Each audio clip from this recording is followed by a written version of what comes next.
नमस्कार, मैं हूं सैयद सुहेल, महाराष्ट्र में। नमस्कार, आपके साथ मैं हूं मीनाक्षी कंडवाल और आज आप एनडीटीवी इंडिया के साथ लगातार बने रहिए क्योंकि सुहेल अगले 1 घंटे में एग्जिट पोल की सबसे क्लियर पिक्चर, सबसे प्रिसाइज पिक्चर हम आपके सामने रखने वाले हैं। तो महाराष्ट्र में नगर पालिका का फाइनल काउंटडाउन चल रहा है। महाराष्ट्र की 29 नगर निकायों में हो रहे वोटिंग ने शहर शहर सियासी तापमान बढ़ा दिया और इस चुनाव में भले ही मुद्दे लोकल हैं। बिल्कुल, लेकिन इन लोकल मुद्दों के आधार पर भी जो मैसेजेस निकलने हैं वो पूरे देश की सियासत के लिए अहम होगा और इसीलिए मुंबई से निकला हुआ सियासी पारा इस वक्त पूरे देश के सर चलकर बोल रहा है। इस चुनाव से बड़े सियासी गठबंधन का खाका भी खिंच गया और इन्हीं तमाम राजनीतिक साझेदारियों तक हर दांव इसी वोट बॉक्स पर लगा हुआ है। करोड़ों मतदाता आज अपने अपने शहरों की दिशा तय कर रहे हैं। ये नतीजे तय करेंगे कि शहरी महाराष्ट्र में सत्ता का संतुलन आखिर किसके पक्ष में झुकेगा और सबसे ज्यादा निगाहें बीएमसी पर टिकी हुई हैं। और बीएमसी पर क्यों टिकी हैं ये भी बताइए सुहेल, क्योंकि बीजेपी, महायुति और ठाकरे ब्रदर्स के एकजुट फ्रंट में सीधा मुकाबला है। तो कौन बनेगा मुंबई का किंग और बीएमसी चुनाव का एग्जिट पोल क्या होगा? थोड़ी ही देर में हमारा पहला डेटा आने वाला है और जो डेटा हम आपको बताएंगे उससे पहले एक बड़ी खबर आपके सामने रख दें। बीएमसी चुनाव पर सबसे बड़ा ये एग्जिट पोल बस अब से कुछ ही देर में सबसे पहला डेटा, पहला नंबर हमारे पास आने वाला है और जो ये डेटा आपके सामने हम रखेंगे एक्सिस माई इंडिया का, उसमें आपको ये भी बता दें कि हमने जिस आधार पर ये नंबर्स लिए हैं उसमें आपको हर तरह का डिवाइड दिखाई देगा। शहरी वोटर्स से लेकर एज ग्रुप के आधार पर, अलग अलग क्लासिफिकेशंस के आधार पर ये बड़ा प्रिसाइज डेटा आपके सामने हम रखने वाले हैं। इसलिए अपने टीवी स्क्रीन्स को छोड़कर, अपने डिजिटल प्लेटफॉर्म्स को छोड़कर आप कहीं मत जाइएगा क्योंकि एनडीटीवी इंडिया पर पहला डेटा आपके सामने आने वाला है। और सीधे चलते हैं ग्राउंड पर। अब मैं आपको बड़ी चीज बताऊं कि ये जो चुनाव हो रहा है ये छोटा मोटा चुनाव नहीं है। ये समझिए आप कि महाराष्ट्र का मिनी विधानसभा चुनाव हो रहा है और इसके नतीजों के मायने क्या होंगे, इस पर बात करने के लिए हमारे साथ पूजा जुड़ रही हैं मुंबई से, जितेंद्र दीक्षित जुड़ रहे हैं मुंबई से। सबसे पहले जितेंद्र के पास चलेंगे। जितेंद्र, अभी वोटिंग चल रही है, लोग कतारों में लगे हुए हैं और लगभग 6:30 बजे तक लोग संभव है वोट करेंगे। हमारा एग्जिट पोल भी आना उसके बाद शुरू होगा। अब क्या सेंस कर पा रहे हैं, क्या कह रहे हैं वोटर, किस मुद्दे पर वोट दे रहे हैं? देखिए, सुबह से अगर हम देखें तो सुबह के वक्त में काफ़ी जो है ठंडा रिस्पांस था वोटर्स का। हमने कई पोलिंग बूथ्स पर जाकर देखा, वहां पर इक्का दुक्का लोग ही थे और ज़्यादातर सीनियर सिटीजन थे, वरिष्ठ नागरिक थे। लेकिन दोपहर के बाद में ये नज़र आया कि पोलिंग बूथ्स पर भीड़ बढ़ने लगी और कई जगहों पर, अगर अभी हम बात करें ऑफिशियल टाइम जो है पोलिंग का खत्म हो गया है, लेकिन जो लोग कतार में लगे हुए थे उनको ज़रूर मौका मिलेगा वोट डालने का। तो कई ऐसे इलाके हैं, लेकिन ये वो इलाके हैं जहां पर कि जो चौल सिस्टम वाले घर हैं, जहां पर झुग्गी बस्तियां हैं, उन इलाकों में खासी भीड़ देखी गई दोपहर के बाद में वोटरों की। अब इसका आकलन क्या हो सकता है? देखिए, इसका एक मायना तो ये हो सकता है कि जो एलिट इलाके हैं, जो अपर मिडिल क्लास वाले इलाके या जो जहाँ पर धनाढ़ वर्ग के लोग रहते हैं, वहाँ पर हमने देखा कि वोटरों का रिस्पांस जो है वो बेहद धुलमुल था, बेहद ठंडा था। लेकिन जो मध्यम वर्ग इलाके हैं और जो झुग्गी बस्तियों वाले इलाके हैं, वहाँ पर हम देख रहे हैं कि बड़े पैमाने पर जो है वोटर्स मोबिलाइज हुए हैं।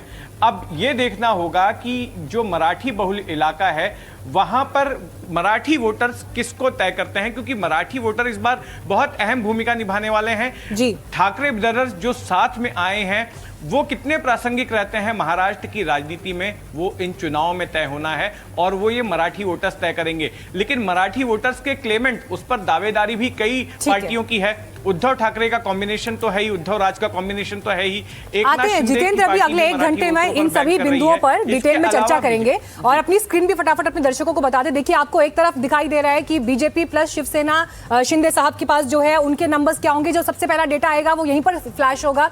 इसके अलावा जो दूसरा अहम इंपॉर्टेंट यहाँ पर की प्लेयर है जिसमें ठाकरे ब्रदर्स साथ में है, शिवसेना, यूबीटी और एमएनएस, उनका डेटा आपको नजर आएगा। और देखिए, तीसरा खेमा भी है, कांग्रेस प्लस वीबीए, उनकी क्या पोजीशनिंग रहती है, पहला डेटा आपको इसकी झलक दे देगा। लेकिन पूजा, सीधे आपका रुख यहां पर करते हुए देखिए, जिस बात का जिक्र यहां पर जितेंद्र भी कर रहे हैं, शिवसेना ने, अनडिवाइडेड शिवसेना ने एक छत्र राज किया है बीएमसी पर और इस चुनाव में जिस तरह से हिंदू स्वाभिमान, मराठी वोटर का मुद्दा, मराठी अस्मिता का मुद्दा छाया है, मुस्लिम मेयर होगा, हिंदू मेयर होगा या फिर मराठी मेयर होगा, ये सारे वो बिंदु हैं जो हाईलाइटेड रहे पूरे इलेक्शन कैंपेन में। अभी तक का वोटिंग परसेंटेज किस तरफ इशारा कर रहा है और अगर कोई ये बाइफिकेशन आपके पास भी आया हो कि कहां किस एरिया का वोटिंग पैटर्न क्या कहता है? पूजा, देखिए इस वक्त 3:30 के आंकड़े 3:30 बजे तक के अगर आंकड़े देखें, परसेंटेज देखें तो 41% के आसपास का वोटिंग परसेंटेज है। और जिस तरह से वोटिंग परसेंटेज अचानक से ये बढ़ा है, उस हिसाब से मुझे लगता है कि जिस तरह से इससे पहले हम बीएमसी के चुनावों में देखते रहे हैं 55% के आसपास, 50 से 55% के आसपास, उसके आसपास की ये वोटिंग परसेंटेज हो सकती है। अगर इससे ऊपर बढ़ती है तब आप सोचें कि किसके तरफ और क्यों ये आंकड़ा और बढ़ सकता है, क्योंकि यहाँ पर नया क्या है? यहाँ पर ये नया है कि ठाकरे भाई पहली बार एक साथ आए हैं, जो 20 सालों में नहीं हुआ वो इस बार हुआ है। तो क्या वो एक वजह होगी कि वोटिंग परसेंटेज ऊपर जाएगा? क्योंकि अचानक से हमने देखा शुरुआत तो बड़ी धीमी हुई थी, लेकिन उसके बाद देखा हमने कि 2 बजे के बाद जो ये परसेंटेज है वो ऊपर जाता हुआ दिखा।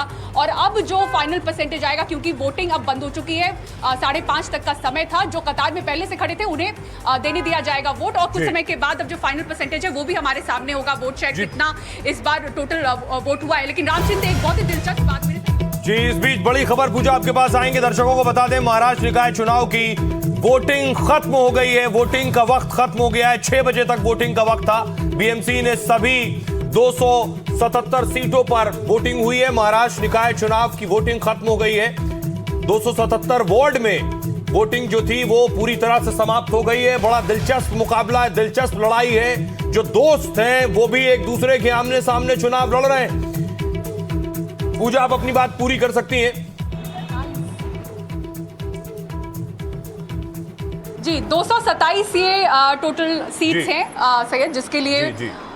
वोटिंग हुई है। 227, जी, सही कह रही हैं। और अगर ये 55% से ऊपर जाता है सैयद जी, अगर ये 55% से ऊपर जाता है तो कुछ कमाल दिखता हुआ नजर आएगा। राम शिंदे, आप जानते ही हमारे सहयोगी और गणित का, खासतौर से जो बीएमसी का गणित है उस पर आपकी पैनी नजर रहती है। राम शिंदे, आप बता रहे थे मुझे अगर 55% से ऊपर गया तो खासतौर से जिन ठाकरे भाइयों पे हमारी नजर है, जो स्थानीय चुनाव के लिए साथ आए हैं, मतलब 2024 में हमने इतने बड़े चुनाव देख लिए, लोकसभा, विधानसभा, ये संगम हो नहीं पाया, लेकिन स्थानीय चुनाव ने संगम कर दिया, क्योंकि लड़ाई सबसे अमीर महापालिका की है और आखिरी किला है, ये ठाकरे का आखिरी किला है एक तरीके से, उसके लिए ये साथ आए हैं। तो 55% के ऊपर अगर हम गए तो क्या होगा?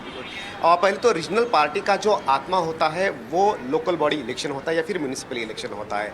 अगर वो हार जाती है तो रीजनल पार्टी का आत्मा निकल जाएगा। तो इसलिए पूरी जो ताकत है वो है 75,000 करोड़ का बजट जिसका होता है बीएमसी का, तो उसके ऊपर है, जो कि एशिया की सबसे बड़ी बजट होता है। दूसरी बात, एक लक्ष्मण रेखा जो है वो मुझे नज़र आ रही है।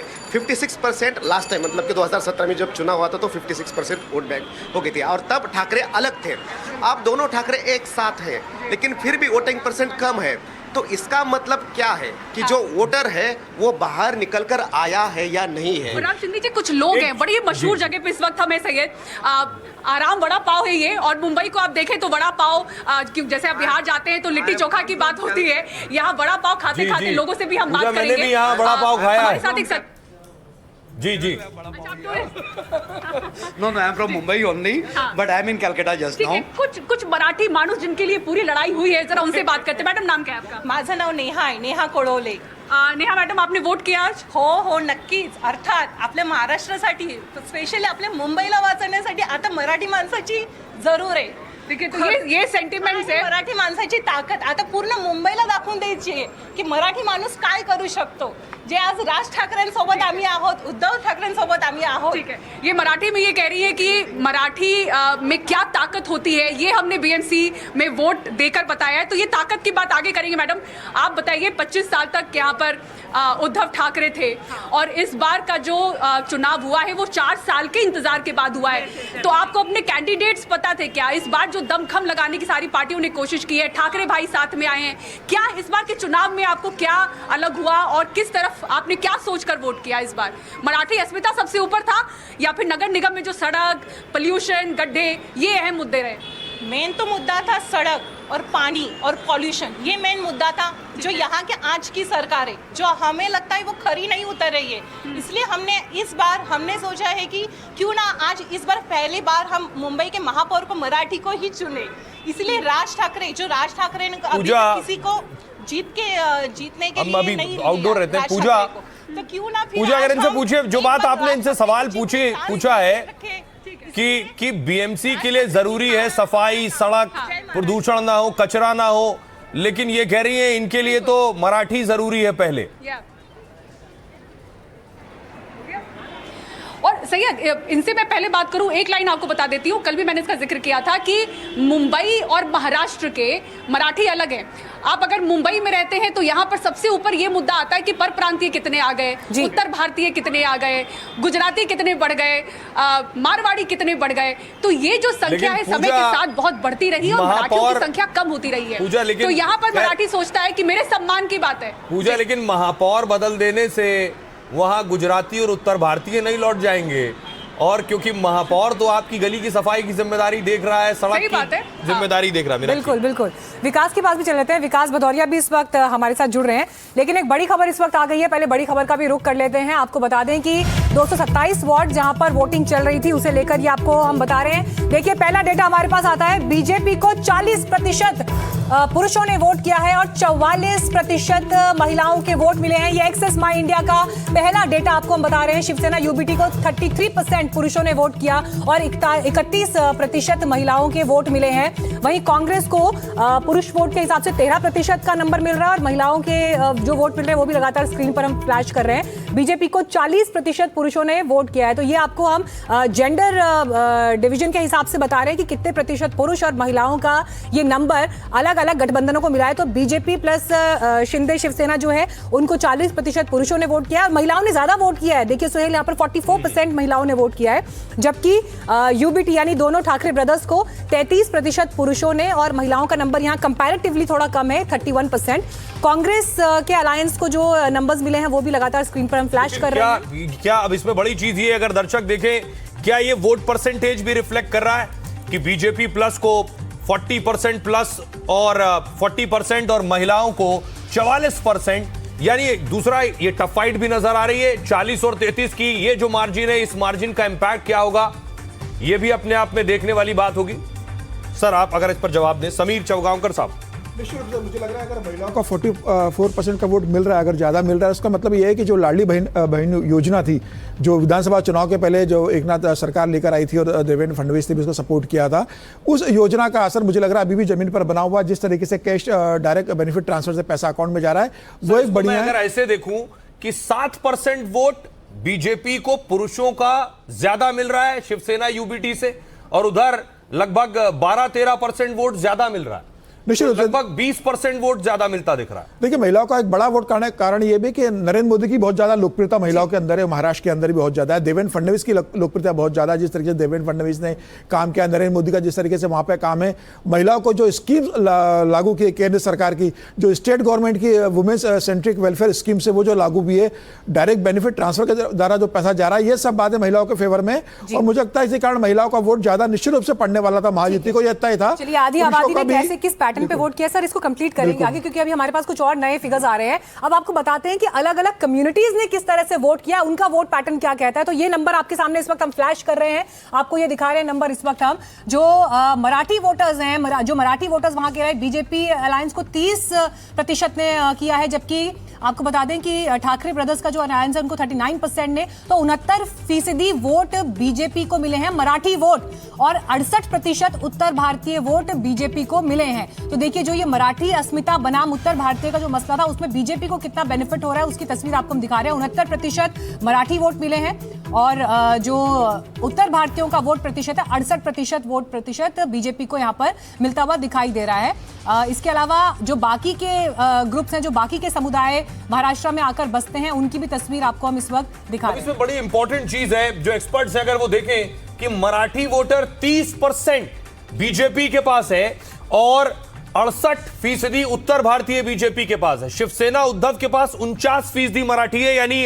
अगर इन दोनों की आप तुलना करें तो बीजेपी से ज्यादा मराठी वोट शिवसेना और उद्धव को मिल रहा है। लगभग 50% के आसपास अगर 49% मिल रहा है, उसी के उलट 68% उत्तर भारतीय बीजेपी को मिल रहा है और शिवसेना उद्धव को सिर्फ 19% मिल रहा है। इसमें आप आगे देखिए सोहेल, जो बहुत इंपॉर्टेंट फिगर है, अगर आप मुस्लिम वोटर्स का देखें कि किस तरह का प्रतिशत रहा है, तो 12% जो है वो बीजेपी को यहां पर मिला है। लेकिन अगर आप बाकी अलायंस को देखें तो उनके पास ये नंबर बढ़कर 28% का है और कांग्रेस प्लस को सबसे ज्यादा दिखाई दे रहा है 41% का जो मुस्लिम वोट शेयर मिला है। तो क्या ये कांग्रेस अलायंस के लिए एक बेहतर स्थिति ला सकता है, ये देखना होगा। इसके अलावा आप देखिए जो गुजराती, राजस्थानी जो बाकी समुदाय है, उनका सबसे ज्यादा वोट शेयर यहां पर बीजेपी को 69% मिलता हुआ दिखाई दे रहा है। 18% शिवसेना, यूबीटी और एमएनएस को, कांग्रेस के पास 4% के आसपास का सबसे कम इनफैक्ट जो ये वोट शेयर है। तो ये ओवरऑल जो अलग अलग कम्युनिटीज का एक बाइफिकेशन दिखाया है, उसकी तस्वीर आप देख रहे हैं। हमारे साथ किशोर तिवारी जुड़ रहे हैं और केशव उपाध्याय बीजेपी की प्रवक्ता हमारे साथ हैं। हमारे साथ सुबीसेन शाह है शिवसेना शिंदे से, और मयूर पारिक सीनियर जर्नलिस्ट हैं, सुजाता पांडे हैं हमारे साथ, और रोहित साहब हैं। मयूर, अगर मेरी आवाज आपको मिल रही है, ये बता रहा है जो अभी हम रुझान रख रहे हैं, जो एग्जिट पोल सामने आ रहे हैं वोट परसेंटेज में, कि क्या ये लड़ाई मराठी बनाम गैर मराठी की हो गई थी, क्योंकि जैसा नजर आ रहा है, या फिर आपको लग रहा है यही पैटर्न हमेशा से रहा है 2017 से और उससे पहले भी? देखिए, आज सुबह से लेके अब तक मैं 50 से ज्यादा अलग अलग बूथों पर खुद घुमा हूं, और ये जो माई एक्सिस इंडिया के जो आप यहां पर हमको पोल दिखा रहे हैं, मैं उसके साथ में कंप्लीटली अग्रीड हूं। क्योंकि यहां पर मैंने मुंबई में आज सड़क पर यह देखा, जो एमएनएस और यूबीटी शिवसेना के जो कार्यकर्ता थे, उनके जो बूथ थे, उनकी जो पुरानी शाखा सिस्टम थी और मैन टू मैन मार्किंग था, वो बहुत ही मुझे तेज गति से काम करता हुआ दिखा। और तभी से मुझे भी कहीं ना कहीं यही लग रहा था कि उनके जो परंपरागत वोटर्स हैं, उनको वो चैनलाइज करके जो है वोटिंग करवा रहे हैं। और यही चीज यहां पे इस पोल में भी देखने को मिल रही है। दूसरी जो बात ये पोल के अंदर कही गई है, कांग्रेस पार्टी को 13% वोट की, एक और चीज देखने को मिली है कि जो माइनॉरिटीज हैं, मुस्लिम, क्रिश्चियंस और उनके जो पॉकेट्स हैं, उन पॉकेट्स में भी हमें कांग्रेस पार्टी को वोट देते हुए लोग कतार लगाकर वोट देते हुए देखे। बीजेपी का जो वोटर था वो भी बड़े पैमाने पे निकला।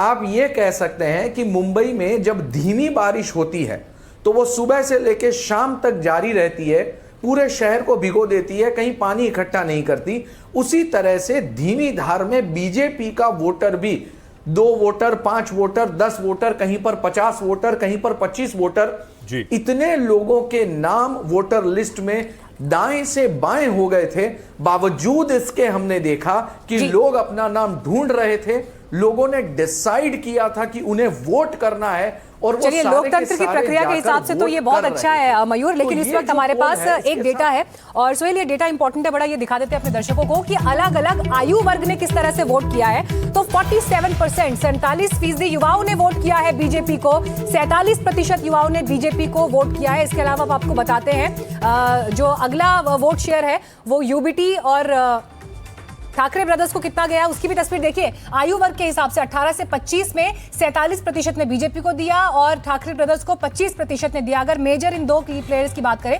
हालांकि 15% कांग्रेस के पास भी है। वहीं 26 से 35 का जो आयु वर्ग है उसमें बीजेपी अलायंस को 41%, 41% और 31% ठाकरे ब्रदर्स को मिला है।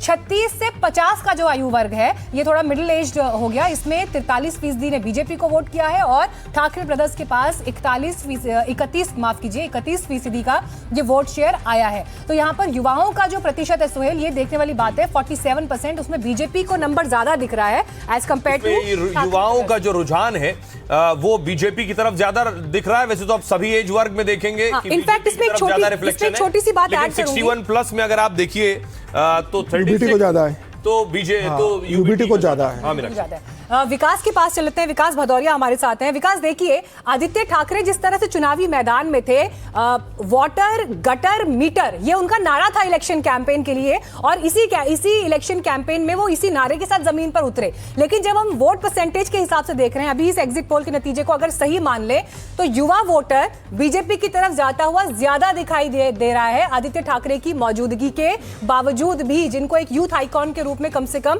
ठाकरे ब्रदर्स का जो गठबंधन है उसमें देखा जा रहा है। आपका क्या एक्सपीरियंस रहा जब आप जमीन पर आज वोटिंग पैटर्न को देख रहे थे, विकास?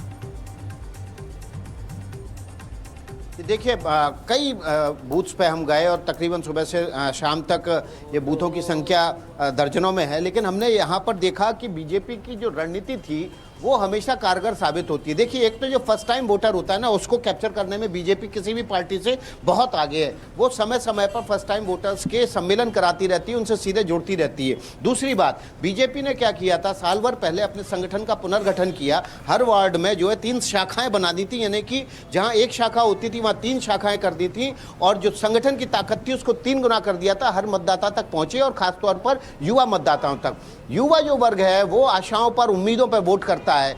फिलहाल उनको इस सरकार से ज़्यादा उम्मीदें दिखाई दे रही हैं, और इसलिए जो फुटफॉल है वो शिवसेना यूबीटी किसी भी तरह से करे, वो बीजेपी की तरफ ज़्यादा दिखता हुआ ग्राउंड पर भी दिखाई दे रहा था। कुछ इलाके जो मुस्लिम बहुल इलाके हैं वहां पर जरूर ये विकास, इसलिए आप भी युवाओं को पकड़ने गेटवे ऑफ इंडिया पहुंचे। बाकी जगहों पर बीजेपी के पक्ष में जाता दिख रहा था।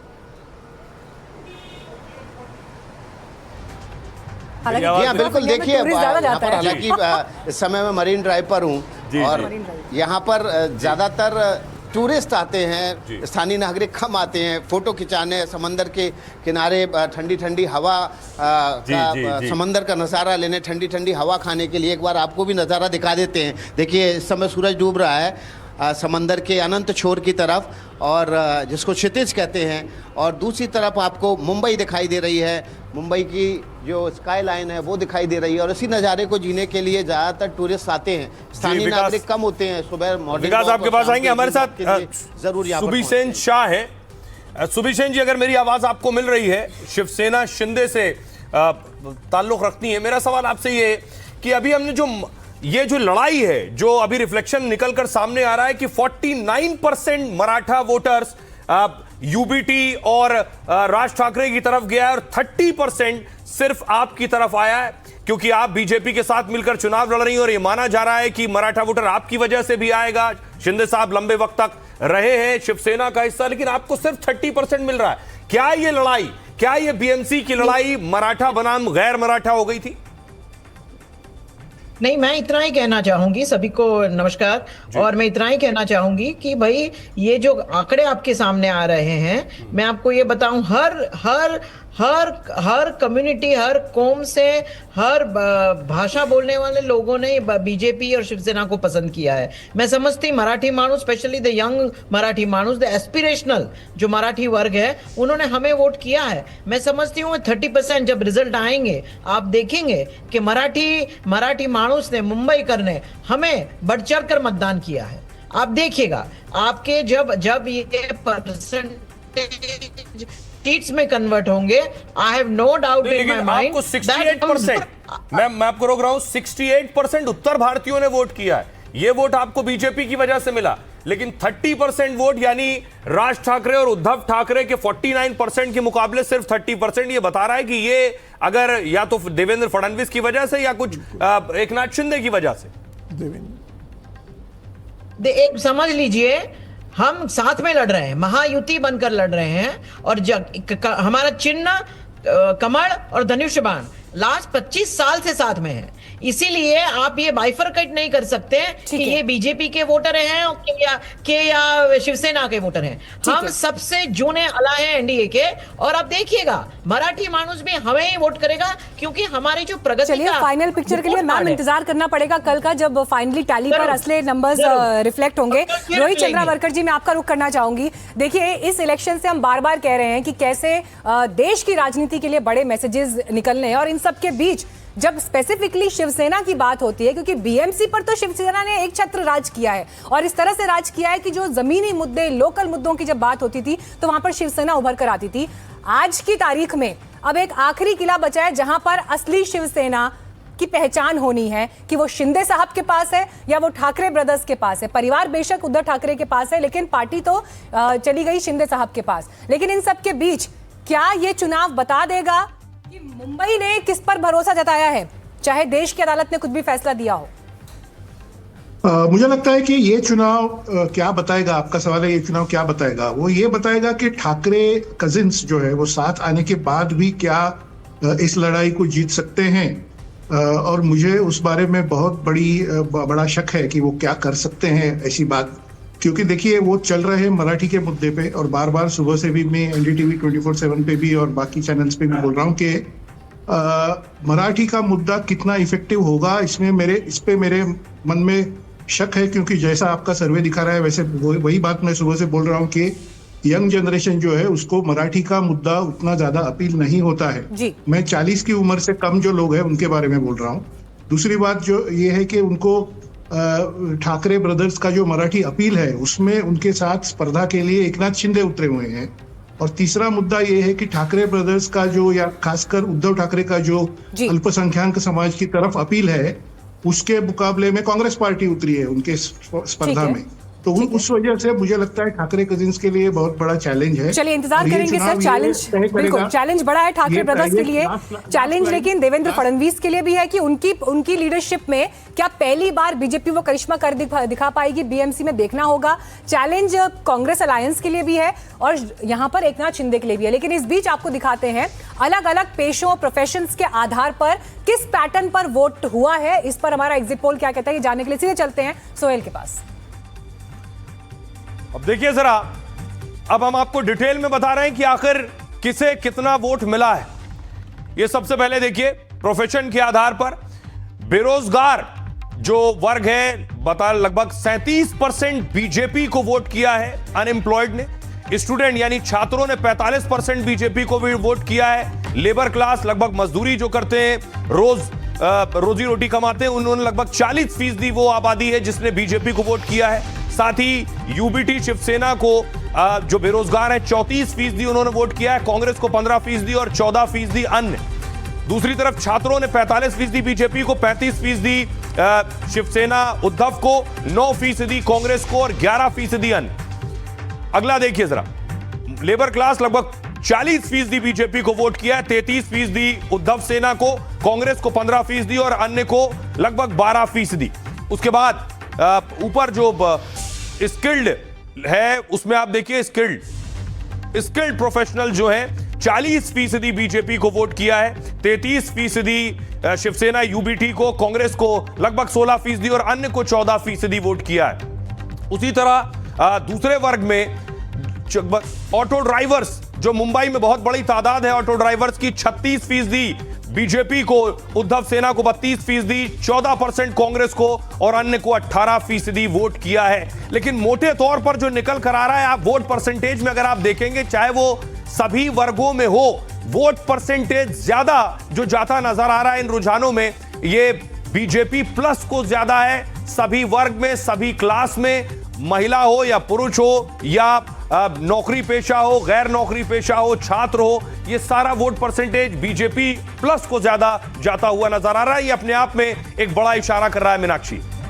यहाँ पर हमारे दर्शकों के सामने रखे और इस पर एक छोटा सा रिएक्शन यहाँ पर सुजाता पांडे हमारे साथ हैं। सुजाता, ये तस्वीर जो हमने अभी दिखाई है कि अलग अलग वर्ग या अलग अलग प्रोफेशन से जो लोग जुड़े हैं उनका वोटिंग पैटर्न क्या कहता है। इसमें अगर मैं बेरोजगारों पर स्पेसिफिकली बात करूं, क्योंकि यूथ का एस्पिरेशन है, उनके लिए क्या फ्यूचर आप प्रॉमिस कर रहे हैं, उनके लिए क्या आगे की परिस्थितियां किस तरफ जाएंगी, तो ये किसको फायदा किसको नुकसान करता हुआ दिख रहा है आपकी नजर में?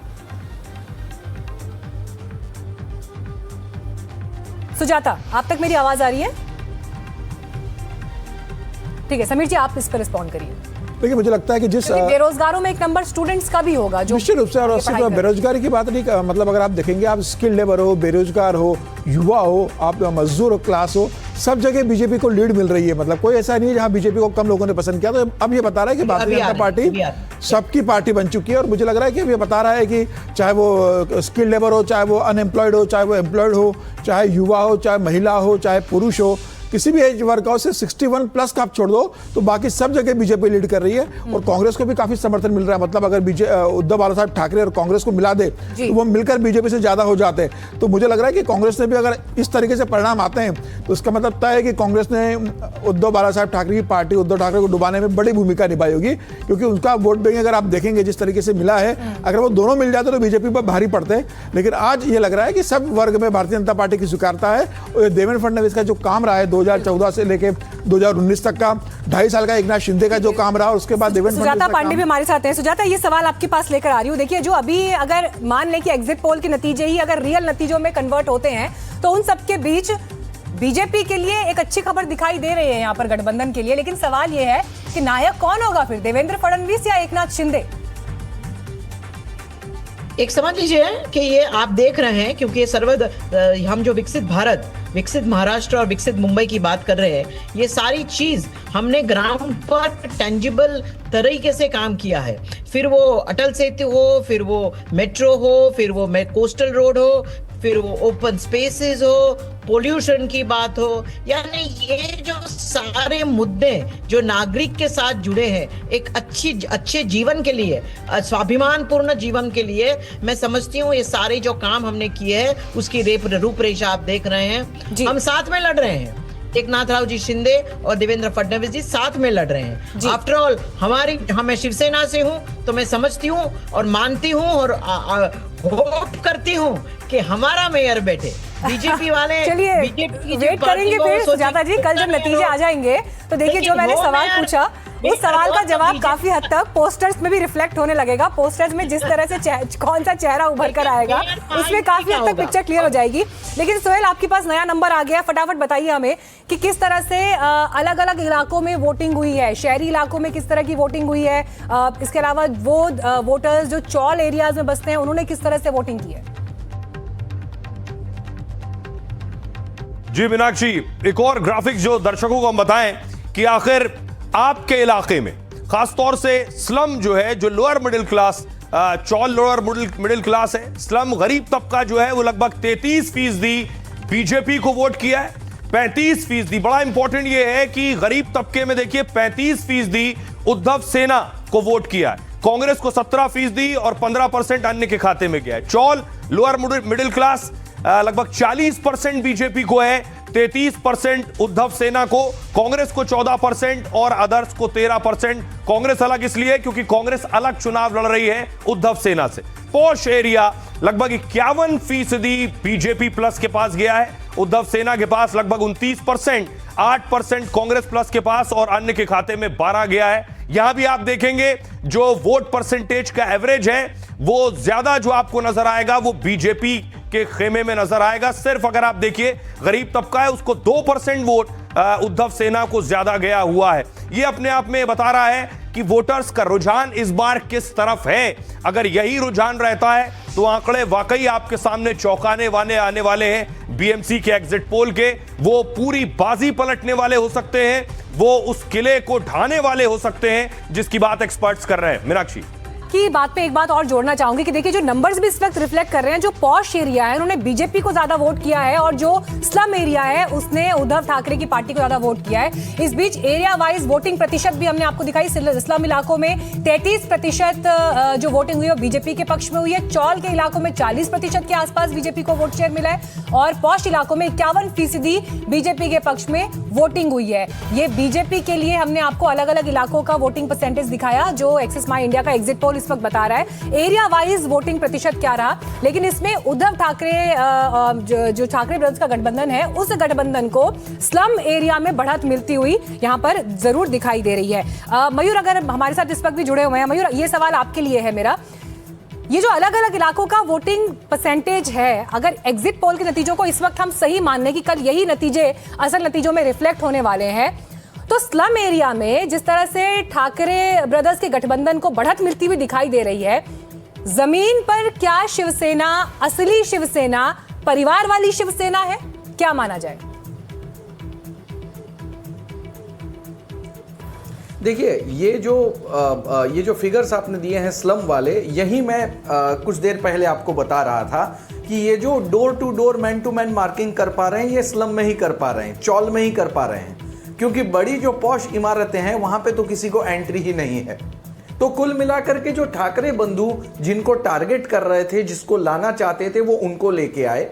लेकिन जो बड़ा टैक्स पेयर है, जो अभी अपने पैसे का हिसाब चाहता है, वो आप देख रहे हैं पूरी तरह से बीजेपी के पास जाता हुआ। अब इसका रिजल्ट जब आप ग्राउंड लेवल पे देखेंगे तो आप क्या देखेंगे?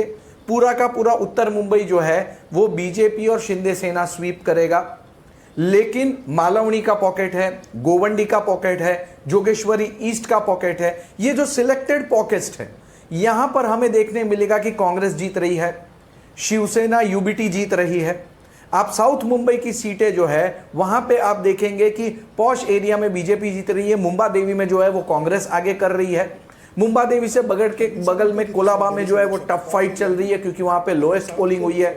तो ये बात इसी जगह पे सिग्निफाई करता है कि भाई जो यूबीटी मयूर एक सवाल मयूर आपसे यहाँ पर समीर चौगावकर जी हैं, एक सवाल वो भी लेना चाहेंगे आपसे। मयूर सुनिएगा, एक सवाल समीर चौगावकर लेना चाहेंगे आपसे। मयूर जी दिखा रहा था कि पॉश एरिया में बीजेपी को 51% वोट मिले हैं, तो बीजेपी का प्रदर्शन बेहतर दिखा रहे हैं। लेकिन अगर लोकसभा में अगर देखेंगे तो साउथ मुंबई से तो अरविंद सावंत चुनाव जीते थे, वहां से तो बाला साहब ठाकरे की पार्टी चुनाव जीत गई। तो लोकसभा में उस क्लास ने उद्धव ठाकरे को वोट किया, और अगर देखें कॉर्पोरेशन में तो वो बीजेपी को वोट कर रहा। तो ऐसा फर्क क्यों हो रहा है? नहीं, मेरे ख्याल से आप अरविंद सावंत अगर इस सीट की बात कर रहे हैं तो आई थिंक यहाँ के आपके स्टैटिस्टिक्स को आपको थोड़ा डीपली देखना होगा। अरविंद सावंत के यहाँ पे आपको वो पॉकेट्स मिल रहे हैं जो थिक माइनॉरिटी पॉकेट्स हैं, और वहां पर हाई टर्नआउट हुआ था, और ये जो है वो पॉश इलाके नहीं हैं। जब आप बीएमसी की बात करते हैं तो यही साउथ मुंबई का एरिया अलग अलग वार्ड में विभाजित हो जाता है, और इसीलिए यहां पे आपको रिजल्ट अलग दिखेगा। पॉश आदमी ने तो उस समय भी बीजेपी को वोट किया था, लेकिन जब आप उनके नंबर्स और आप भाईखल्ला से वोटिंग होने वाले नंबर्स, मुंबा देवी से होने वाले, इस बीच आपको रोक रहा हूं, माफ कीजिएगा, बड़ी खबर दर्शकों को बता दें। सर्वे एजेंसी जेवीसी का डेटा आ गया है। 42 से 45% vote share, vote percentage BJP को मिल रहा है। शिवसेना यूबीटी को 34 से 37%, कांग्रेस प्लस को 13 से 15% और अन्य को 6 से 8।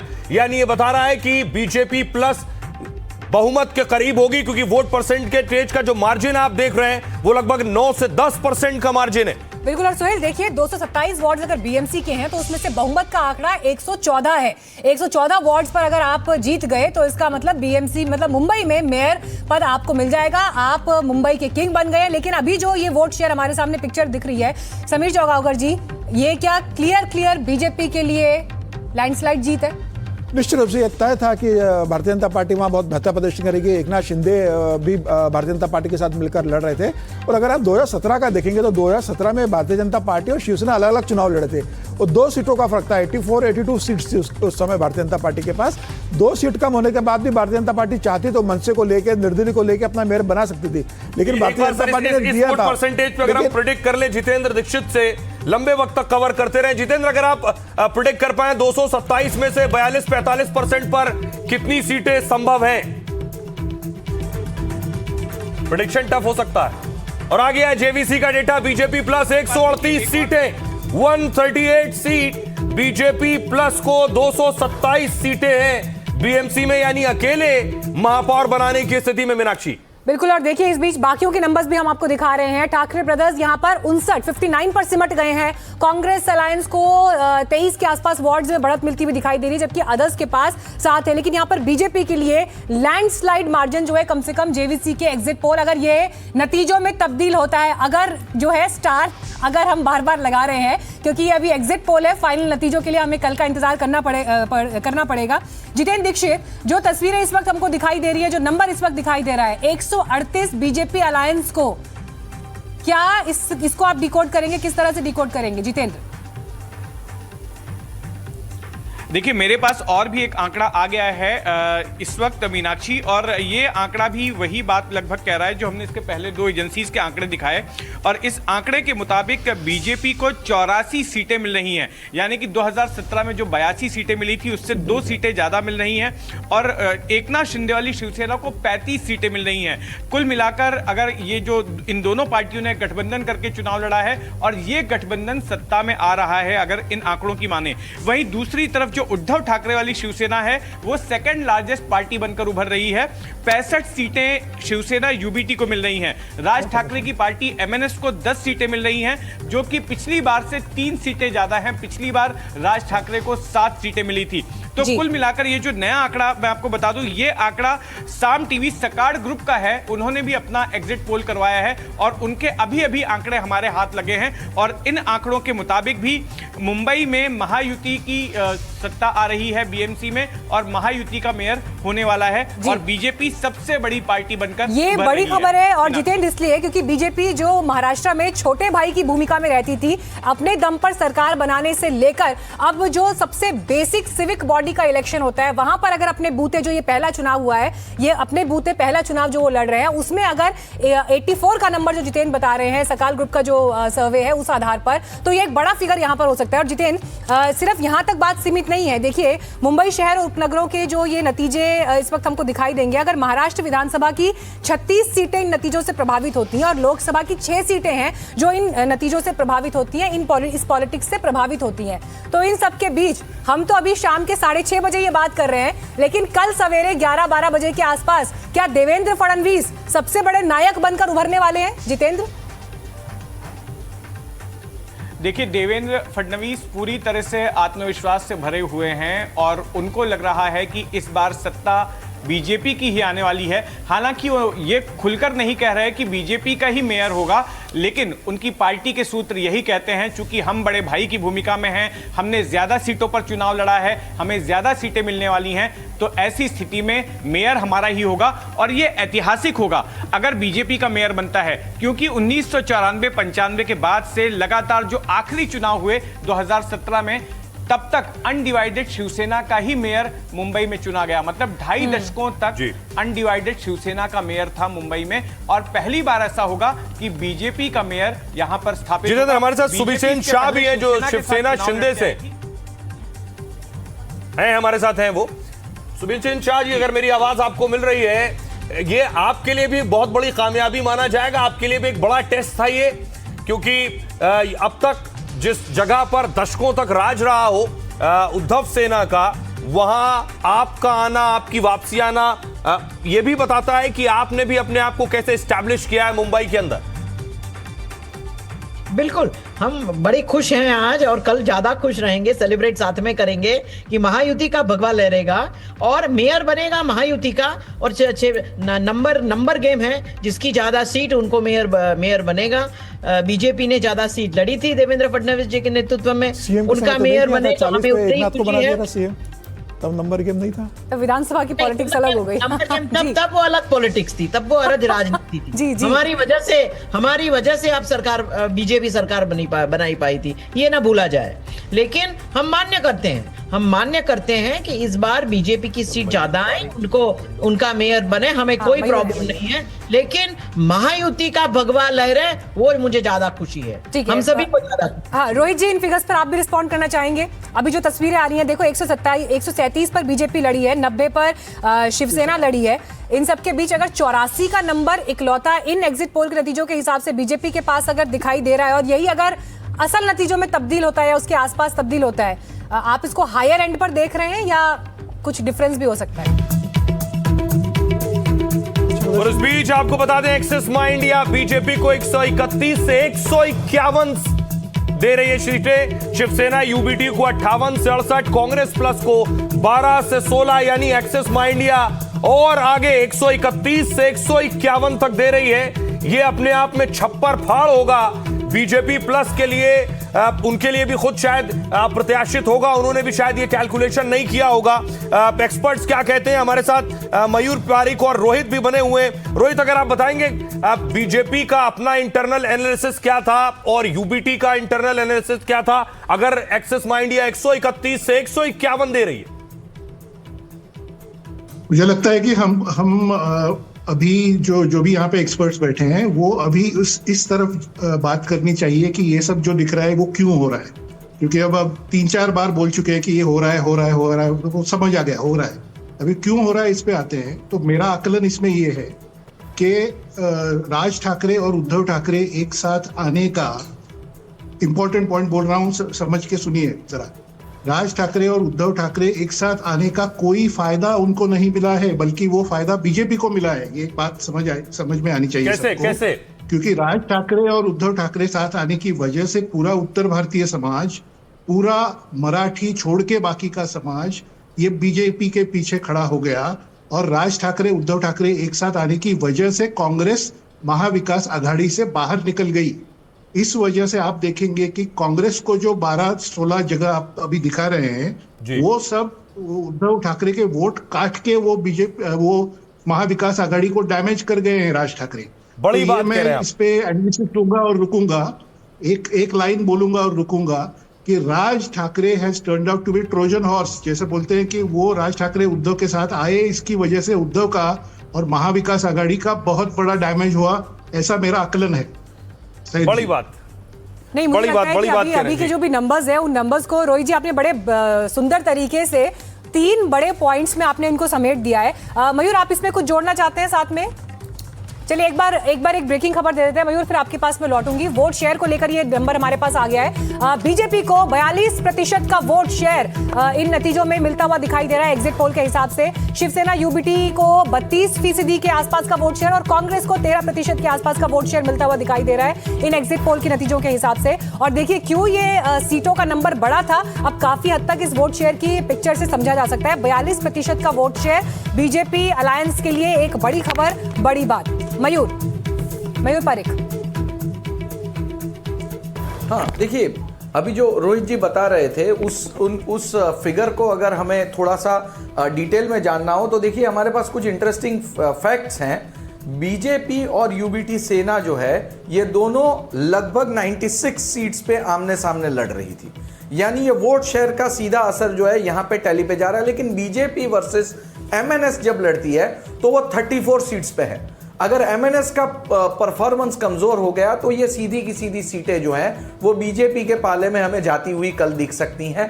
बीजेपी और शरद पवार जो है 4 सीटों पर, शिवसेना वर्सेस यूबीटी सेना 67 सीट्स पर, शिवसेना वर्सेस एमएनएस 18 सीट पर और शिवसेना वर्सेस शरद पवार 5 सीट पर है। तो जब वोट्स का कंसोलिडेशन नहीं होता है जी और आप इस तरह से 1-on-1 सामने की फाइट पे चले जाते हैं और कोई एक पक्ष कमजोर पड़ जाता है जी, तो बहुत बड़ी सीट्स का नंबर एक पाले से दूसरे पाले में चला जाता है। शायद रोहित जी जो बता रहे हैं उसका जवाब इन आंकड़ों में हो सकता है। बिल्कुल, सीधे रुख कर लेते हैं विकास भदौरिया का। विकास, अभी तक एग्जिट पोल के नतीजे जो फ्लैश होने शुरू हुए हैं, बीजेपी के लिए एक अच्छी खबर जरूर दिखाई दे रही है कि अपने बूते उनको बड़ा नंबर यहां पर दिखाई दे रहा है। 84 सीटों का भी ये नंबर इनफैक्ट था और कुछ एग्जिट पोल उससे ज्यादा भी तस्वीर दिखा रहे हैं। कोई रिएक्शन, कोई प्रतिक्रिया अभी तक बीजेपी की तरफ से? निश्चित रूप से अभी कोई प्रतिक्रिया नहीं आएगी और आमतौर पर जो एग्जिट पोल होते हैं उन पर पॉलिटिकल पार्टियां प्रतिक्रिया देने से बचती हैं। अगर देती भी हैं तो एक ही प्रतिक्रिया होती है उनकी, और वो ये होती है कि जो आपके आंकड़े हैं वो ध्वस्त हो जाएंगे, हमें इससे बड़ा नंबर मिलने जा रहा है। लेकिन मैं आपको बता दूं, कल मैं मुख्यमंत्री देवेंद्र फडणवीस के साथ मिला था और उन्होंने जो आंकड़ा हमें बताया था उसके मुताबिक उनका आकलन था कि अगर पिछली बार जितनी 50 से 52% वोटिंग होती है तो बीजेपी को 90 से 94 सीटें मिलेंगी और यूबीटी शिवसेना शिंदे गुट को करीब 35 से 40 या 45 सीटें तक मिल सकती हैं। तो इस तरह से टोटल जो युति का आंकड़ा होता है वो तकरीबन 130 से लेकर 140 तक बनता है। और अगर ये आंकड़े अभी तो देखिए वोट शेयर आने में पूरा टाइम लगेगा, वक्त लगेगा, अगर ये 52% के आसपास रहती है तो फिर ये देखना होगा कि कल जब परिणाम आ रहे होंगे तो कितना सटीक आकलन जो है वो मुख्यमंत्री देवेंद्र फडणवीस का होता है। लेकिन इतनी मैं बात आपको बता दूं कि वो पूरी तरह से उम्मीद में थे, उम्मीद में है कि इस बार जो है बीजेपी और शिवसेना शिंदे फिर से सरकार बनाने जा रहे हैं। इससे पहले भी बीजेपी शिवसेना यूबीटी के साथ सरकार बनाती रही है, लेकिन इस बार फिर से बनाएंगे और मेयर भी बीजेपी का ही होगा, भले ही वो बाहर ये कहें कि युति का होगा, क्योंकि युति चुनाव लड़ रही है। तो विकास देखिए, आपके पीछे जो इस वक्त मुंबई का जो दृश्य दिखाई दे रहा है वो अद्भुत है। सनसेट के समय का ये वक्त, और मुंबई के लिए तो वैसे ही कहा जाता है समीर जी, देखिए कि मुंबई सोती नहीं है, लेकिन आज तो क्योंकि एग्जिट पोल के नतीजे आ रहे हैं तो ये कहना शायद अतिशयोक्ति नहीं होगी कि आज पॉलिटिकल पार्टीज भी नहीं सोने वाली है, क्योंकि कल के दिन का नायक कौन बन के उभरेगा और उससे आगे की बात मेयर कौन होगा, इसकी चर्चा शायद हम फिर से स्टूडियो में बैठकर कर रहे हैं। निश्चित रूप से मुझे दो बात जरूर लगती है कि जिस समय गठबंधन हुआ था कि मनसे का और उद्धव ठाकरे ने गठबंधन किया था, राज ठाकरे किया, तभी मुझे लगा था कि ये गठबंधन बहुत मतलब जरूरत नहीं थी। जब आप लोकसभा चुनाव कांग्रेस के साथ मिलकर लड़ रहे हो, आप विधानसभा चुनाव कांग्रेस के साथ मिलकर लड़ रहे हो, और मनसे के पास कुछ देने के लिए, डिलीवर करने के लिए था नहीं कि वो उद्धव के साथ कहीं बहुत एडॉन कर सके। मनसे की तुलना में बंबई के अंदर कांग्रेस एक बड़ी ताकत है। उद्धव ठाकरे ने बहुत, मुझे लगता है, ऐतिहासिक गलती की कि उन्होंने कांग्रेस को छोड़ दिया। कांग्रेस मनसे को लेने के कारण मुझे लगता है कि जो उत्तर भारतीयों का बड़ा वोट बैंक जो था वो उद्धव ठाकरे चला गया, और उद्धव ठाकरे को लग रहा था कि मराठी और मुस्लिम वोट मुझे मिलेगा, तो 40 और 20 मिलकर 60% का जो वोट बनता है उसमें से मैक्सिमम वोट मुझे मिलेगा। तो ना मुझे लगता है कि मराठी का एक बड़ा वोट जरूर नहीं मिला है, लेकिन उसमें भी भारतीय जनता पार्टी ने सेंध लगाई और मुसलमानों का वोट तो कांग्रेस लेकर गई बड़े स्तर में, मुसलमानों का वोट उनको नहीं मिला। ठाकरे परिवार की राजनीति यहाँ सिमट गई है, अब मान रहे हैं आप? निश्चित रूप से मुझे लगता है कि बहुत बिल्कुल ये नतीजे आ गए तो बहुत संकट खड़ा है, और उसके बाद शिवसेना में मतलब उद्धव बाला साहब ठाकरे की पार्टी में बड़ी टूट होगी। ये सिर्फ ऐसा नहीं कि स्थिर रहेगा। हमारे पास में आए हैं, सभी के सभी ये बता रहे हैं, सभी के सभी ये दर्शा रहे हैं कि शिवसेना और बीजेपी की सत्ता बीएमसी में आ रही है। हालांकि उद्धव ठाकरे की पार्टी दूसरे नंबर की पार्टी बनकर उभर रही है, सेकंड लार्जेस्ट पार्टी बनकर उभर रही है, लेकिन मेयर महायुति का बनता नजर आ रहा है। और महायुति में भी ये सवाल है कि आखिर किसका मेयर बनेगा। अगर महायुति की सत्ता आती है तो बीजेपी का मेयर होगा या फिर शिवसेना का मेयर होगा, क्योंकि 2017 तक जो पिछले चुनाव हुए थे तब तक लगातार शिवसेना का, अनडिवाइडेड शिवसेना का मेयर ही मुंबई में रहा। अगर इन चुनावों के पहले की सबसे बड़ी घटना की बात करें तो सबसे बड़ी घटना यह थी कि उद्धव ठाकरे और राज ठाकरे ये दोनों अपनी 20 साल पुरानी अदावत को भूलकर वापस एक साथ में आए। इन्होंने गठबंधन करके चुनाव लड़ा। अब इन चुनावों का फायदा ठाकरे बंधुओं को होगा या नुकसान होगा, ये आंकड़े जो है इन पर हम देखते हैं गौर करके। मयूर परेख मेरे साथ में है, मेरे पूर्व सहयोगी और वरिष्ठ पत्रकार। मयूर, क्या लगता है कि ठाकरे बंधुओं के साथ आने से उनको फायदा होगा या फिर नुकसान पहुंचेगा? इस बार जो है इतिहास रचा जाएगा कि शिवसेना का कोई मेयर नहीं होगा, ठाकरे वाली शिवसेना का।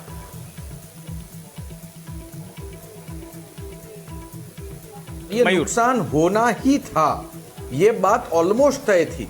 पता नहीं क्यों ये उस पार्टी और पार्टी के रणनीतिकारों को समझ में नहीं आया कि ऐसा करने से, क्योंकि वो अपने आप को एक बहुत ही लिमिटेड वोट बैंक के अंदर बहुत ही ताकत से जो है फोर्सफुली और बहुत ही ताकत से आगे पर्क्यूलेट करने की कोशिश कर रहे थे। लोकतंत्र में ऐसा होता नहीं है।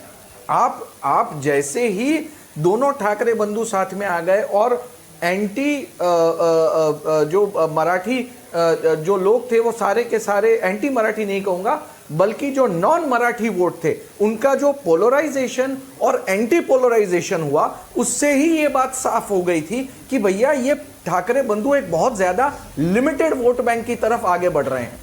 अगर आप पिछले बिल्कुल, और आप जो बात कर रहे हैं यही बात रोहित चंदावरकर ने भी अब से कुछ देर पहले की, उन्होंने एक शब्द का इस्तेमाल किया, ट्रोजन हॉर्स। रोहित जी, ये बताइए कि ये ट्रोजन हॉर्स किस तरह से राज ठाकरे बन गए उद्धव ठाकरे के लिए, थोड़ा सा इसको और विस्तार से समझाएंगे? मुद्दा है जितेंद्र जी। देखिए, राजनीति के जानकारों में मुंबई में, महाराष्ट्र में ये चर्चा चल रही थी पिछले कुछ हफ्तों से, पिछले कुछ महीनों से, कि अचानक से राज ठाकरे उद्धव ठाकरे के साथ क्यों जुड़ रहे हैं, जबकि राज ठाकरे पिछले ही साल 2024 के विधानसभा चुनाव में और उससे पहले भी बीजेपी को बिन शर्त अपना समर्थन दे चुके हैं और सब सभाओं में वो बोले कि मेरा बीजेपी को किसी शर्त के बिना समर्थन है। एक साल में ऐसा क्या बदल गया कि उसकी वजह से राज ठाकरे एकदम से उद्धव ठाकरे के साथ आ गए और बार बार बीजेपी पे आलोचना करते रहे।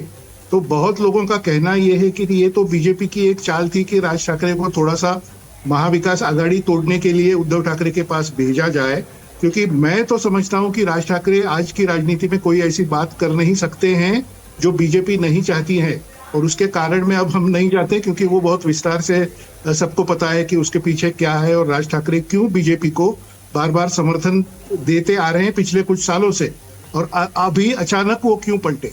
तो अब आते हैं कि ये नतीजा जो दिख रहा है या इसके आसपास ही नतीजा होगा ऐसा हम मान रहे हैं। तो उसमें बात यह है कि देखिए सीधा सीधा कांग्रेस पार्टी महाविकास आघाड़ी से निकल के चली गई, उसकी सीधी वजह यह है कि राज ठाकरे आ गए, और उसकी वजह से उत्तर भारतीय समाज जो भी थोड़ा बहुत उद्धव ठाकरे के साथ वो हट गया, नुकसान हुआ और सारे जो नॉन मराठी वोट से कंसोलिडेट हो गए। मैं रोहित जी आपके पास वापस आऊंगा, मैं एक बार वापस जाना चाहता हूं अपनी सहयोगी पूजा भारद्वाज के पास में। पूजा, ये बताइए कि इस बार हमने देखा कि उद्धव ठाकरे ने चुनाव लड़ने की अपनी रणनीति भी बदल दी और उन्होंने ज्यादा रैलियों पर फोकस नहीं किया। एक बड़ी रैली उन्होंने राज ठाकरे के साथ की, लेकिन इसके अलावा उन्होंने फिर अलग अलग शाखाओं में जाना तय किया, वहां पर वो शाखा विजिट करने लग गए। तो ये रणनीति किस तरह से फायदा या नुकसान पहुंचाएगी, आपका क्या आकलन है उनकी पार्टी को? देखिए, अगर ये एग्जिट पोल के आंकड़े कल नतीजे में तब्दील होते हैं तब तो सबसे बड़ा विश्लेषण ही ये है कि उद्धव ठाकरे ने अपनी राजनीति की क्या। बीते 4 महीने में अगर आप देखें तो राज ठाकरे को सामने रखने के अलावा, उनके साथ मंच साझा करने के अलावा, उनको सपोर्ट करने के अलावा, उनके थप्पड़ कांड को सपोर्ट करने के अलावा उद्धव ठाकरे ने क्या राजनीति की। उद्धव ठाकरे की पूरी राजनीति राज ठाकरे के कंधे पर टिकी हुई थी। अब राज ठाकरे, वो राज ठाकरे जो कि अपना झंडे का कलर चेंज कर चुके थे, भगवा हो चुके थे, लाउडस्पीकर के खिलाफ, मुसलमानों के खिलाफ, भाजपा के साथ होकर, अगर उससे 1 साल पहले की ही राजनीति उनकी है, बीजेपी को सपोर्ट करने वाली थी, तो आखिर किस तरह से वो तुरंत से मराठी अस्मिता की हो गई। तो वो मराठी भी जानता है जो बीते 25 सालों से उद्धव ठाकरे की सत्ता को बीएमसी में देख चुका है। वो मराठी जानता है कि उनको रोजगार कितना मिला, उनको काम कितना मिला, उनको घर कितना मिला, मुंबई जैसे शहर में उनके लिए क्या काम हुआ। तो मराठी, जिस तरह से इसके पहले भी बात हो रही थी, एक्सपर्ट्स कह रहे थे कि आप एज ग्रुप भी देखिए, जो एक कट्टर समर्थक बाल ठाकरे के रहे थे, जो मराठी सम्मान की बात करते हैं, उनकी संख्या कितनी है। ठीक है पूजा, आपके पास लौटेंगे क्योंकि आपने जिस यूथ का जिक्र किया, एक बार जो दर्शक अभी अभी हमारे साथ जुड़े हैं उनको एक बार फिर से पूरी तस्वीर, पूरी पिक्चर इन नंबर्स की बता दें। एग्जिट पोल्स में जो नजर आ रहा है इस वक्त, उसमें बीजेपी को कैसे एक तरफा बढ़त दिखाई दे रही है। उसमें आप देखिए, एक्सिस माई इंडिया का एग्जिट पोल का डेटा कहता है कि बीजेपी अलायंस को 131 से 151 सीटें मिल सकती है। शिवसेना यूबीटी को 58 से 68 तक में सिमट गए हैं, 10 सीट का फासला दिखाई दे रहा है। कांग्रेस अलायंस को यहां पर 12 से 16 सीट के आसपास मिल सकता है और अदर्स को 6 से 12 सीट के आसपास सीटें जो है मिलने की संभावना है, अगर यही नतीजे कल के दिन में आपको रिफ्लेक्ट होते हुए दिखते हैं। तो वोट शेयर देख लीजिए, 42% का वोट शेयर बीजेपी को, शिवसेना यूबीटी 32% वोट शेयर हासिल कर रही है, कांग्रेस अलायंस 13% वोट शेयर हासिल कर रही है और अदर्स को 13% के आसपास यहां पर वोट शेयर मिल रहा है। इसके अलावा आपको यह भी बताएंगे कि अलग अलग वर्गों ने किस तरह से वोट किया है, पुरुषों ने कैसे वोट किया है, महिलाओं का वोटिंग पैटर्न क्या रहा। तो सारे आंकड़े, सारे नंबर्स आपके साथ हम इस वक्त स्क्रीन पर शेयर कर रहे हैं। ये तस्वीर आप देखिए, 227 वार्ड्स वाली बीएमसी में बहुमत का आंकड़ा है 114, जिसको बड़े आसानी से, बड़ा कंफर्टेबली बीजेपी ने पार कर लिया है इस एग्जिट पोल के नतीजे के हिसाब से। और अगर आप यहां पर ये नंबर देखें तो आपको शिवसेना यूबीटी यानी ठाकरे ब्रदर्स का जो अलायंस है 20 साल बाद साथ आए, लेकिन उसके बावजूद भी 68 पर सिमट गए हैं, ये बहुमत के आसपास भी नहीं है। और जो शिवसेना का, अनडिवाइडेड शिवसेना का भी जो नंबर रहा है 84 सीटों का 2017 के चुनाव के हिसाब से, उसके आसपास भी ये नंबर नहीं टिकता है। कांग्रेस अलायंस को यहाँ पर 12 से 16 के आसपास सीटें मिल रही हैं और अदर्स के पास 6 से 12 का ये नंबर है। लेकिन बीजेपी के लिए यहां पर एक बड़ी खबर जरूर है, 42% का वोट शेयर, ठाकरे ब्रदर्स को 32%, कांग्रेस को 13%, अदर्स को 13% यहां पर मिलता हुआ दिखाई दे रहा है। ये वोट शेयर आपको हम एक्सिस माई इंडिया के एग्जिट पोल के हिसाब से बता रहे हैं। और कल के दिन में अगर यही एग्जिट पोल नतीजों में भी परिवर्तित होता है, अगर बहुत ज्यादा फिगर्स इधर उधर डिस्टर्ब नहीं होते हैं, तो आपको बीएमसी में एक नई पिक्चर उभरती हुई दिखाई देगी। अब जरा एज बाइफिकेशन के हिसाब से देखिए, 18 से 25 का जो युवा है उसने 47% ने बीजेपी अलायंस को वोट किया है, 25% ने शिवसेना अलायंस को वोट किया है, उद्धव ठाकरे यानी ठाकरे ब्रदर्स को, 15% ने कांग्रेस को। 26 से 35 का जो आयु वर्ग है, अमूमन जो लोग अपनी प्रोफेशनल लाइफ में एक्टिव हैं, उन्होंने 41%, यहां पर भी बीजेपी को ज्यादा मिला है एज कंपेयर टू अगर आप ठाकरे ब्रदर्स को मिले वोट प्रतिशत को देखें 31 के आसपास है ये।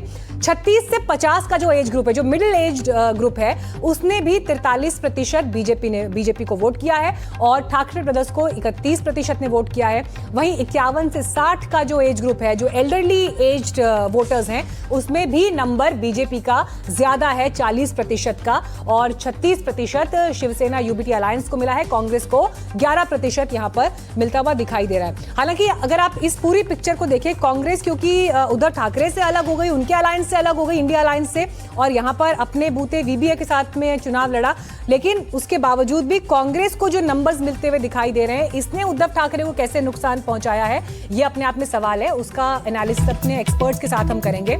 अब देखिए, जेंडर के आधार पर पुरुषों ने 40% किया है बीजेपी को वोट और महिलाओं ने 44%। तो बीजेपी की राष्ट्रीय पॉलिटिक्स में भी महिलाओं पर, जो महिला वोटर पर पकड़ रिफ्लेक्ट होती हुई दिखाई दे रही है। 31% महिलाओं ने शिवसेना यूबीटी अलायंस को वोट किया है, जबकि 33% पुरुष वोटर्स गए हैं यूबीटी अलायंस की तरफ, और कांग्रेस के पास 13% वोटर्स रहे और महिलाओं ने भी 13% के आसपास कांग्रेस को वोट किया है, अगर जेंडर के हिसाब से ये फर्क आप यहां पर देखें।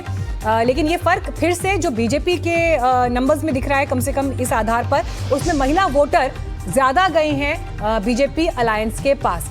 अब यहां पर वो विषय जो इस वक्त चुनावी कसौटी पर टिके थे, पावर, पैसे और प्रतिष्ठा का ये चुनाव, 75,000 करोड़ का बजट होता है, जो देश के कई राज्यों से बड़ा जिसका बजट है वो है बीएमसी, और इसीलिए मुंबई का मेयर कौन होगा, ये सवाल कई बार विधानसभा के नतीजों से भी ज्यादा बड़ा और इंपॉर्टेंट हो जाता है। और इसीलिए इस पर बात करने के लिए सभी खास मेहमान हमारे साथ इस वक्त जुड़े हुए हैं। रोहित चंद्रावकर जी हमारे साथ हैं, समीर चौगांवकर इस वक्त हमारे साथ बने हुए हैं, मयूर परीख हमारे साथ जुड़े हुए हैं, जितेंद्र दीक्षित, पूजा हमारे साथ इस वक्त मुंबई से मौजूद है, विकास भदौरिया जुड़े हुए हैं। सबसे पहले यहाँ पर समीर जी, आपका रुख में करते हुए, देखिए जो फर्क हमने नेशनल पॉलिटिक्स में भी हमेशा देखा है कि महिला वोटर्स ने बीजेपी पर ज्यादा भरोसा जताया, क्या आपको लगता है कि मुंबई के रेफरेंस में भी ये बात उस तरह से लागू हो रही है?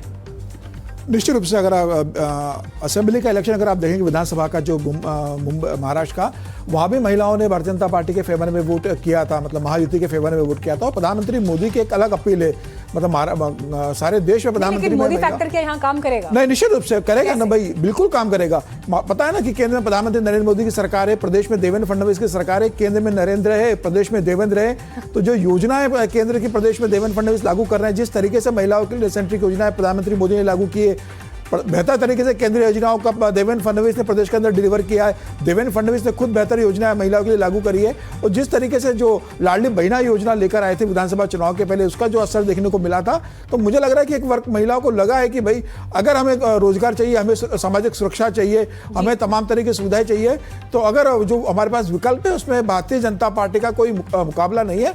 और निश्चित रूप से जब केंद्र में भारतीय जनता पार्टी की सरकार है, मतलब प्रदेश में अगर महायुति की सरकार है, भारतीय जनता पार्टी की सरकार है, तो ट्रिपल इंजन की सरकार भी लगता है कि भाई नगर निगम में भी भारतीय जनता पार्टी की सरकार बना दी जाए। दीक्षित, मैं आपसे इस पर रिएक्शन चाहूंगी। देखिए, जब बात ये हो रही है कि नरेंद्र मोदी फैक्टर सेंटर में और वहां पर देवेंद्र फडणवीस है, लेकिन हमने तो देखा नहीं इस बार की बीजेपी के कोई बहुत बड़े चेहरे जो हैं वो जमीन पर उतरे हो, चाहे स्टार कैंपेनर्स की बात हो या नेशनल पॉलिटिक्स से आने वाले चेहरों की बात हो, दिग्गजों की बात हो। जितेंद्र को ठीक है। विकास, ये सवाल आपके लिए। विकास जुड़े हुए हैं हमारे साथ, ठीक है। इस वक्त हमारे साथ दोहराएंगे जी, आती हूँ विकास आपके पास। बीजेपी से संजय पांडे जी इस वक्त हमारे साथ जुड़ गए हैं, स्वागत है सर आपका। एग्जिट पोल के नतीजों पे पहला रिएक्शन आपका चाहूंगी। आपको बढ़त तो दिखाई दे रही है, अच्छी खासी बढ़त दिखाई दे रही है, जो मेजॉरिटी को भी पार करती हुई नजर आ रही है, लेकिन थोड़ा सा इंतजार करेंगे अभी और, या फिर आपके एक्सपेक्टेशन के अनुरूप ये एग्जिट पोल के फिगर्स हैं? देखिए, ये सबसे पहले तो मैं एनडीटीवी के दर्शकों को नमस्कार कहता हूं, और मुख्यतः आप अगर देखेंगी तो यह महापालिका के चुनाव जो है ये कार्यकर्ताओं के चुनाव है, और 29 महापालिकाओं के चुनाव पूरे महाराष्ट्र भर में हुए, और एकमात्र एकमात्र नेता महाराष्ट्र में ऐसा है जिसका नाम देवेंद्र फडणवीस जी हैं, माननीय मुख्यमंत्री, जिन्होंने 27 नगर पालिकाओं में अपनी सभाएं ली। आज कार्यकर्ताओं के पीछे अगर कोई नेता महाराष्ट्र में खड़ा है तो वो सिर्फ और सिर्फ देवेंद्र जी हैं। आप देखेंगे कि एनसीपी पिंपरी चिंचवड़ पुणे तक रह गई, ठाकरे मुंबई ठाणे तक ही रह गए। पूरे महाराष्ट्र में कार्यकर्ताओं के चुनाव के लिए अगर किसी ने प्रचार किया है तो माननीय मुख्यमंत्री देवेंद्र फडणवीस जी ने किया है। और ये जो आप आंकड़े दिखा रहे हैं, मुझे तो विश्वास है मुंबई की जनता के ऊपर कि जो विकास को और महिला सुरक्षा को भर दे रही है, आज जिस प्रकार से सर्वांगीण 360 डिग्री विकास जो मुंबई में हो रहा है, उसका समर्थन आपके इस एग्जिट पोल में दिख रहा है। और ये चुनाव, चलिए संजय जी, जरा दूसरे पक्ष से भी जवाब ले लेते हैं। हमारे साथ इंतकाम फारूकी साहब जुड़ गए हैं यूबीटी शिवसेना से। सर, मेरा सीधा सवाल आपसे ये है कि देखिए, बहुत ज्यादा उत्साहजनक तो ये तस्वीर इस वक्त नहीं दिखाई दे रही है, लेकिन हाई स्टेक इलेक्शन था, क्योंकि शिवसेना में तो शिवसेना की तूती बोलती रही है। बीएमसी में 2 दशक से ज्यादा समय तक एक छत्र राज किया है, लेकिन ऐसा लग रहा है कि इस बार मामला सिमट गया है। शिवसेना की तूती बोलती है और शिवसेना की ही तूती बोलती रहेगी, क्योंकि मुंबई महाराष्ट्र मतलब ठाकरे और ठाकरे ब्रांड, ठीक है ना। आज भी हमने देखा कि बढ़ चढ़ के मुंबई महाराष्ट्र से, सारे मुंबई से और सब जगह से, महाराष्ट्र से सारे लोग, सारी कम्युनिटी के लोग उतर कर आए, क्योंकि इस बार उन्हें पता है कि हमें ठाकरे परिवार के लिए हमें वोट करना है, हमें बाहर आना है और हमें वोट करना है। क्यों? क्योंकि उनके जो नगर सेवक है, हर इलाके के, हर क्षेत्र के, उनको पता है कि वो जिस तरीके से इतने सालों से उनकी सेवा कर रहे हैं, चाहे वो गार्बेज के लिए हो, गार्बेज की क्लीनिंग हो, हॉस्पिटल हो, गटर नाली हो, तमाम चीजें हो, तो ये सारी समस्याओं को इतने सालों से बीएमसी में जो हमारे नगर सेवक है वो हमेशा मेहनत कर रहे हैं और उनका विश्वास जीत रहे। तो ये जो आंकड़े आ रहे हैं, ये ठीक है, आंकड़े हैं देखने के लिए, लेकिन हमें पता है कि पूरा विश्वास है कि कल के दिन में आंकड़े कुछ और होंगे और बहुत अच्छे हमारे नंबर्स आएंगे। चलिए, आप अभी भरोसा जता रहे हैं। हालांकि आपको बता दूं कि जो अभी हमने थोड़ी देर पहले नंबर्स भी दिखाए, अलग अलग वर्गों के हिसाब से अलग अलग इलाकों में किस तरह का वोटिंग परसेंटेज रहा, उसमें जो पॉश एरियाज हैं उसमें 44% ने बीजेपी के लिए वोट किया। हालांकि स्लम इलाकों में यूबीटी शिवसेना को बढ़त मिलती हुई जरूर दिखाई दी, और इसीलिए हम ये भी हमारे लिए एक पॉइंट ऑफ डिस्कशन था कि किस इलाके का वोटिंग पैटर्न क्या कह रहा है। विकास भदौरिया इस वक्त जुड़ गए हैं। विकास, बड़े नेताओं के फोन जरा इधर उधर खड़कने शुरू हुए हैं, एग्जिट पोल के नतीजे ही अगर रिफ्लेक्ट होने वाले हैं असल नतीजों में, तो ऐसे में मेयर कौन होगा, अब तो मुंबई का किंग कौन होगा, यही यक्ष प्रश्न बना हुआ है। तो देखिए, बिल्कुल ये अभी कहना बहुत मुश्किल है कौन होगा, लेकिन जो अंदर खाने चर्चा है बीजेपी और शिवसेना की युति के बीच, वो ये है कि केंद्र में नरेंद्र, राज्य में देवेंद्र, और बीएमसी में भी कोई इंद्र ही आएगा, मतलब जिसके नाम के आगे इंद्र होगा तो आखिरी में इंद्र होगा। तो अब ये देखना पड़ेगा कि जीत के कौन कौन लोग आते हैं और उनमें से कौन इंद्र है जो ट्रिपल इंजन की सरकार को आगे ड्राइव करेगा। तो इस पर नजर रखना बहुत दिलचस्प होगा मीनाक्षी, ये अंदर खाने की चर्चा है।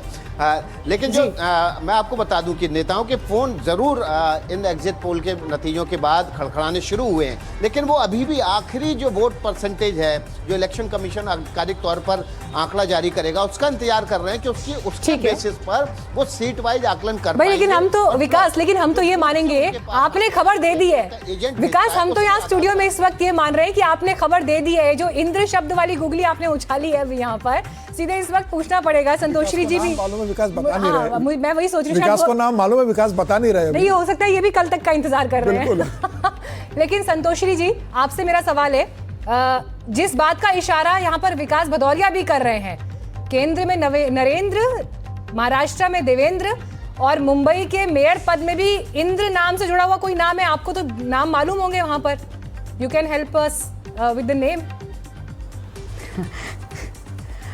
No. This is too high prediction by Bhadauria ji. वो बहुत हाई प्रेडिक्शन कर रहे हैं, वो शायद उनके सूत्र ज़्यादा वो होंगे, बट मुझे ऐसे लगता है कि ये जो एग्ज़िट पोल्स आए हैं और वो उस पर आते ही, एग्ज़िट पोल आने के बाद हमने फटाक से मेयर की बात शुरू कर दी, कौन मेयर रहेगा।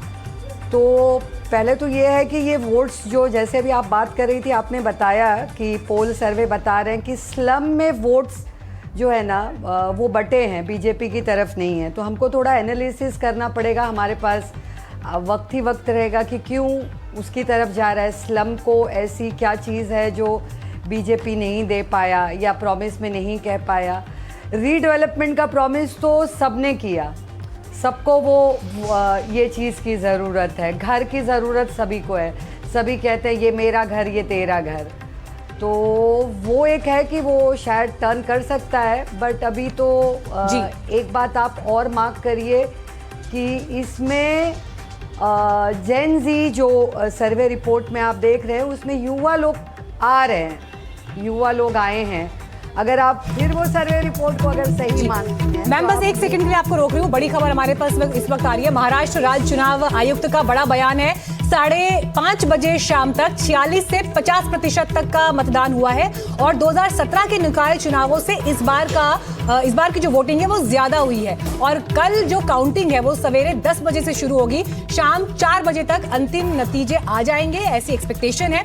ये इलेक्शन कमीशन की तरफ से, महाराष्ट्र इलेक्शन कमीशन की तरफ से जो स्टेटमेंट आया आपको बता रहे हैं। 47 से 50% के आसपास की ये वोटिंग और बीते चुनाव के कंपैरिजन में ज्यादा है ये नंबर। हालांकि हम अक्सर ये कहते हैं कि और ज्यादा ये नंबर बढ़ना चाहिए क्योंकि दोपहर 3 बजे तक 75% वोटिंग हुआ था। अच्छा, लेकिन अभी फाइनल फिगर तक मेरे ख्याल से और इंतजार करना पड़ेगा।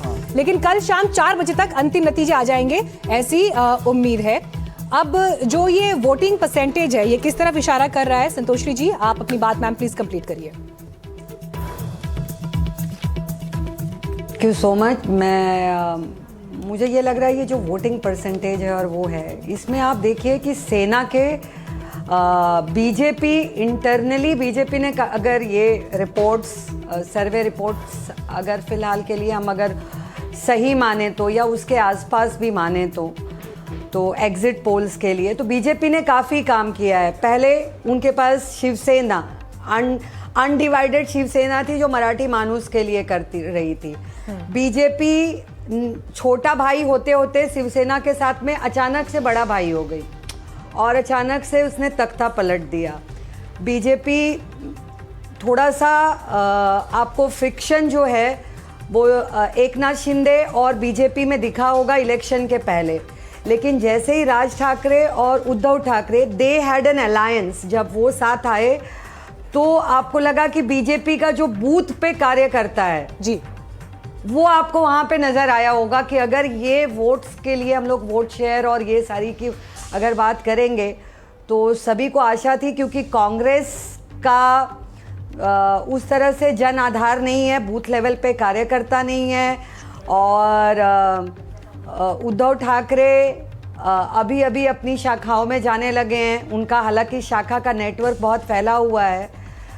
राज ठाकरे ये सारे लोग उस तरह से नहीं कर पाए जिस तरह से बीजेपी ने अपनी पिचिंग की है, तो इसलिए लोग बाहर आए हुए हैं। हाँ। ऐसा मुझे लग रहा है। ठीक है, समीर जी आपका एक रिएक्शन चाहूंगी, छोटा सा रिएक्शन, क्योंकि बाकियों से भी फिर मैं बात करूंगी। अंत में जमीनी मुद्दे हावी रहे या भावनाओं पर चुनाव लड़ा गया? नहीं, मुझे लगता है कि जमीनी मुद्दे तो कौन ये निश्चित रूप से जमीनी, और जो भारतीय जनता पार्टी को समर्थन मिल रहा है या महायुति को जो समर्थन मिल रहा है वो काम के आधार पर मिल रहा है। अगर सिर्फ भावनाओं तक मुद्दा होता तो मराठियों का पूरा बड़ा वोट बैंक उद्धव ठाकरे के पास चला जाता। तो मुझे लग रहा है कि मराठियों का वोट बैंक भी अगर भारतीय जनता पार्टी को मिल रहा है, हालांकि ठीक है उद्धव यूबीटी का बड़ा शेयर है, लेकिन बाकी अक्रॉस आप देखेंगे हर वर्ग का अगर भारतीय जनता पार्टी को समर्थन मिल रहा है तो यह है कि सबका साथ सबका विकास और सबका विश्वास का जो देवेंद्र फडणवीस का काम रहा है। एक रिएक्शन फारूकी साहब से। हाँ फारूकी साहब, अगर यही नतीजे कल आने वाले हैं, इसी एग्जिट पोल के नतीजे, तो बड़ा सवाल ये है ठाकरे परिवार का जो आखिरी किला था वो ढह गया, ये बार बार बात की जा रही है, लेकिन ऐसा क्यों हुआ इसको लेकर एक्सपर्ट्स राज ठाकरे के साथ आपके अलायंस को बहुत बेहतर कदम नहीं मान रहे। ट्रोजन हॉर्स वर्ड दिया है हमारे एक्सपर्ट्स ने। देखिए ऐसी बात नहीं है, कई ऐसे लीडर्स ने कुछ स्टेटमेंट्स कभी कभी कुछ दिए हैं, फायदा नहीं मिला, नुकसान ज्यादा हो गया। जब भी उन्होंने अपना सॉफ्ट कॉर्नर दिया है तो लोगों ने पूरा साथ दिया है। और जहां तक मुस्लिम समाज का जो भरोसा है वो उद्धव ठाकरे जी पर बहुत ज्यादा है। बहुत चाहते हैं वो उद्धव जी को, और उनको एक भरोसा लगता है कि ये आने वाले हमारे लिए काफी काम करेंगे, और करते भी रहे उन्होंने। जैसे कि कोरोना के टाइम पर उन्होंने काम किया है, अभी तक उन्होंने लोगों के काफी काम किया। आदित्य जी है और अभी राज ठाकरे जी है, तो ये सब मिलकर उनको एक ऐसा लगता है कि हमारे मुंबई के, हमारे महाराष्ट्र के स्वर्गीय बाला साहब जी जब थे, उन्होंने भी मुस्लिम के काफी काम किया, तो उनको एक भरोसा है कि हमें उद्धव जी को हमें साथ सपोर्ट करना चाहिए। चलिए, मैं ये देख पा रही हूँ कि अब आप इंतजार करना चाहेंगे कल सुबह तक का, और 10 बजे से देखिए काउंटिंग शुरू होगी, उसके बाद ये पिक्चर क्लियर होगी। शाम 4 बजे तक अंतिम नतीजे आएंगे और उसके बाद कौन होगा मुंबई का किंग ये पता चल जाएगा। लेकिन जो नंबर एक्सेस माई इंडिया के हम आपको लगातार स्क्रीन पर भी फ्लैश कर रहे हैं, 42% वोट शेयर के साथ बीजेपी सबसे आगे है, और बीजेपी अलायंस माफ कीजिए, और शिवसेना यूबीटी अलायंस को 32% 32% वोट शेयर मिल रहा है, कांग्रेस अलायंस को 13%, अदर्स को 13%। तो अगर यही नतीजे परिवर्तित होते हैं तो कल का दिन बहुत इंपॉर्टेंट होने वाला है, बड़े डेवलपमेंट से भरा रहने वाला है। सभी मेहमानों का बहुत धन्यवाद हमारे साथ जुड़ने के लिए, और आगे खबरों के सफर के लिए आशुतोष मलिका स्टूडियो में आ गए हैं न्यूज हेडक्वार्टर के लिए। Over to you.